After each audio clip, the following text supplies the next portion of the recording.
আসসালামু আলাইকুম। একটা বিষয় খুব ভালো করে খেয়াল করবেন। কোনো কিছুই ছোট না। সামান্য ছোট একটা জিনিসেও কখন কার যে পরনের লুঙ্গি খুলে যাবে সে নিজেও টের পাবে না। এর বাস্তব উদাহরণ কিন্তু এই হালের মতিউর রহমান। সামান্য একটা ছাগল, সেই ছাগলকে কেন্দ্র করে কতগুলো ঘটনা, কতজনের কত কথা, কত গোপন তথ্য, কত দুর্নীতি অনিয়ম সামনে চলে এসেছে, এইটা আশ্চর্যজনক। এই একটা ছাগল 15 লাখ টাকা দিয়ে কিনে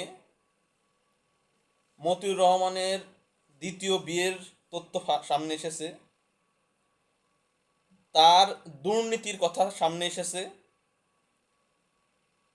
তার আলিশান বাড়ি গাড়ি, তার মেয়ের আভিজাত্যের কথা সামনে এসেছে।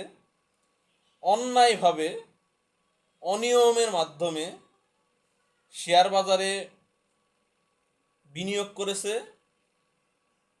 এমনকি আজকে যেটা বের হয়েছে সংবাদ, সেটা হচ্ছে যে এই শেয়ার বাজারের সঙ্গে নাকি বাংলাদেশ ব্যাংকের গভর্নর নিজেও জড়িত। মানে বিষয়টা একটু খেয়াল করেন যে একটা ছাগলকে কেন্দ্র করে কতগুলো ঘটনা ঘটে গেছে, কতজনার গুমর ফাঁস হয়ে গেছে। আবার এই ছাগল যে ফার্ম থেকে কেনা হয়েছে, সাদিক এগ্রো, সেটারও কিন্তু লুঙ্গি খুলে গেছে। মানে তারও আজকে ফার্ম ভাঙচুর করেছে, উচ্ছেদ করেছে। তার যে অনিয়ম, বিদেশ থেকে মানে চোরাই পথে গবাদি পশু এনে বিদেশি বলে, অন্য জাতের বলে যে বিক্রি করে, এটাও কিন্তু ধরা পড়েছে। এবং এই যে ছাগলকে কেন্দ্র করে এত ঘটনা, সেই ছাগলটাও সে যশোর থেকে কিনেছিল মাত্র 1 লক্ষ টাকা দিয়ে। সেইটা বিদেশি ছাগল বলে ভাইরাল করে সেই ছাগল এই মতিউর রহমানের ছেলের কাছে বিক্রি করেছে 15 লক্ষ টাকায়।